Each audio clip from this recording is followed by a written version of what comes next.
In Kenya, entrepreneur Juliet Kennedy has harnessed her passion for food to pioneer a whole new industry, teaming up with local producers like Forest Foods.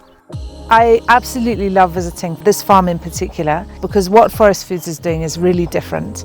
Syntropic agroforestry is not the easiest term to get your head around, but what it means is growing in harmony with a sort of forestry setup, which means that the plants really complement each other and help each other grow. And that, of course, means that you don't need the chemicals that other farms perhaps do need. And that means a lot to us because the safety of our customers and the quality of the produce that they get is first and foremost when it comes to how we source the vegetables that we sell.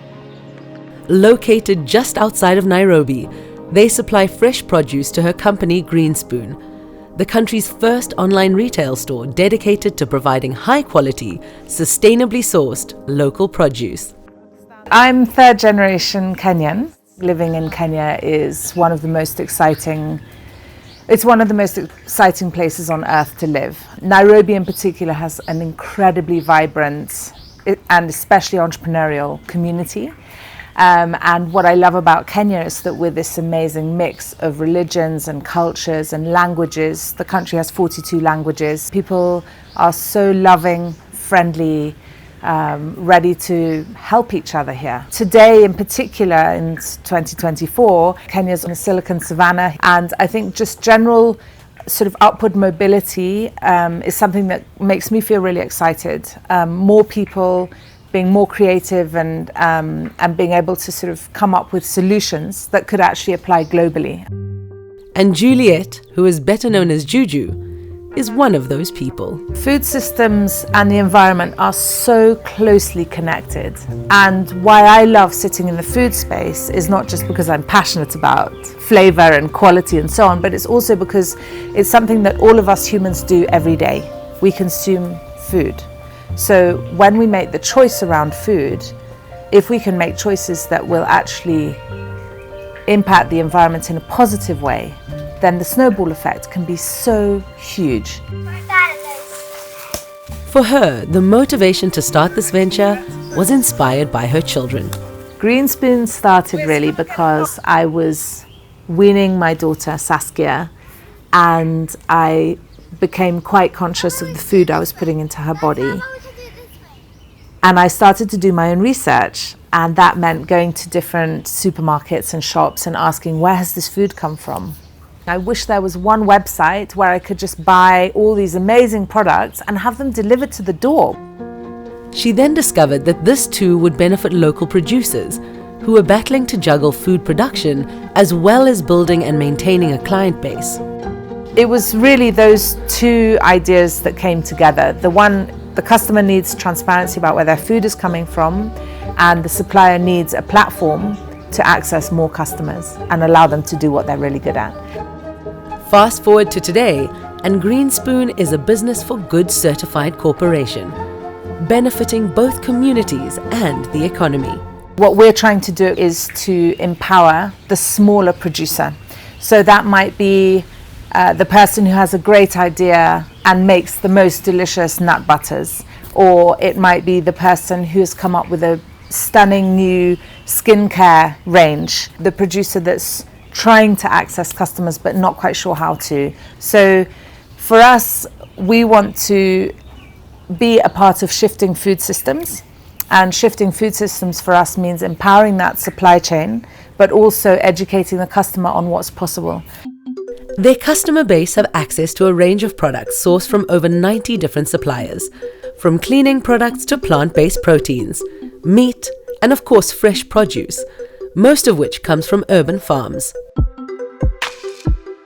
We're really proud to work with quite a few urban farmers, and this is something that I feel passionately about because as we see this rapid population growth and a lot of urbanization, we need to preserve green areas and food producing areas and to reduce the carbon footprint of our food production. And clever urban farming, which is what we see with our farmers, makes use of the space and also manages to preserve the quality of the soil and the quality of the biodiversity in those areas. Which has led to local partnerships with organic vegetable producers like Lucy Kawira. Our farm, called Kagera Ridge Farm, is right in Nairobi Metropolitan. So about 15 minutes away from Nairobi city center. Lucy's agricultural journey began in 2019, and Greenspoon has been a partner every step of the way. When I had my little one, I got that nudge that I need to do something to ensure that my family gets a healthy meal every day on their plate. I began with a small kitchen garden growing various crops, and that kitchen garden has grown to become the large farm that you're seeing now, that is feeding a lot of families with healthy, safe and highly nutritious food. In just 5 years, she's gone from learning her trade via YouTube tutorials to this. We're farming currently on 4 acres, still growing. The kind of produce we grow is, I would say, highly nutritious foods. So there's a purple sweet potatoes, you're looking at pumpkin, beets, beetroot, cauliflower, broccoli, tomatoes. So something that we do, which I'm really proud of with our urban farmers, is they don't harvest the products until the customer has ordered. So if the customer ordered last night, for instance, the produce will be harvested this morning and it will be delivered to the customer within the day. And so it's super fresh. It's still full of all the goodies and nutrients that it should be full of, and it tastes amazing. And what's also powerful about that is that there's very little waste with what we do, because we're data driven, and we know that food waste is contributing hugely to carbon emissions. So we're really trying very hard to make sure that we have very little food waste. And they hope to encourage more women to join them as they shape not only Kenya's food landscape, but the entrepreneurial one too. I'm calling upon all young ladies, young moms who would like to get into this organic farming. Let's do this together. It actually will feed your family and at the same time provide the income that you need. Being a female entrepreneur is meaningful because I realized that actually it's difficult for women. It's difficult to break the mold. It's difficult to go against the grain, and that might be going against the grain how you've been educated or how you've been brought up, or what you perceive that society expects of you, or what your reality is of what society expects of you. So I feel responsible to tell the story of how to be a female entrepreneur and to empower more and more women to be brave and get out there and make their idea a reality.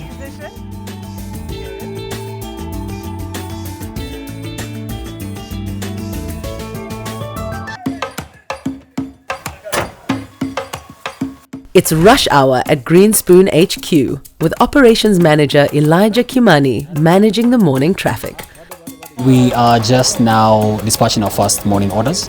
So that's from 11 to 15. Our customers, they put in their orders before 10 p.m. at night, and then we have them delivered between 11 and 3 in the next day.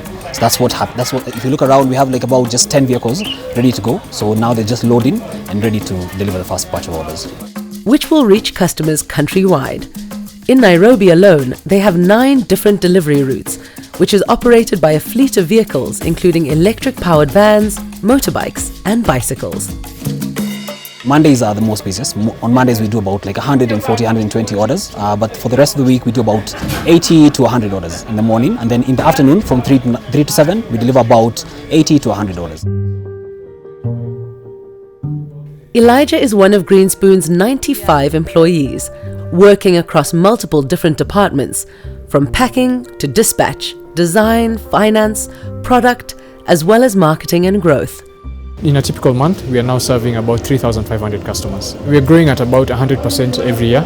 So we attribute this to 2 main things. So first is excellent operations. The second thing is being very innovative with our marketing strategies, being very in tune with what sells, how do we communicate the key selling point of Greenspoon while still entertaining the customer. And almost everyone who works here is under the age of 25. We've actually been quite deliberate about employing younger people, giving them that first opportunity in their career to work at a business where we allow them to be entrepreneurial within their role. What we have is a very vibrant, very ambitious and extremely smart team of young Kenyans who are driving the business forward. What I'm practically doing is recipe testing for something that we're working on. We're going to be taking photos today, and part of them are going to be on our social media. Working in an ever-growing company, it's so exciting. I don't get bored at my job. I get to learn and try out new things that I take time to conceptualize and be like, I can try that. I have the leeway to test the waters and to understand also how I work, as an individual, as Gen Z. Yeah, it's a lot of freedom for creativity, learning and growth. Hard to imagine now how they started out in 2016 with just 2 people in a 20-foot container. Almost every time I walk in, I just have a little pinch me moment of, I can't believe how big this has got. To go from 20-foot container to this, it's been quite a journey. And of course, during COVID, we saw tremendous growth. And a lot of the suppliers grew with us during that period. I was not the mum at home making sourdough and homeschooling my kids. I was the mum that was getting up at 5 a.m. to go and pack orders and do deliveries and keep the show on the road. So it was a really exciting time. And after that period, I realized this is an amazing business to be in. And technology has been a huge part of their success. Essentially, tech is at the heart of what we do. And tech is so important to us because it allows us to be agile, and it's allowed us to grow as quickly as we've grown. Thanks to technology, social media, it's much easier to communicate stories and to help the customer understand where your food comes from, where the products that you consume come from and how they've been made and who you're supporting when you buy them. That's possible now. The market in Kenya loves to support local suppliers. They love convenience, our customers, and I think they really love being on this journey with us.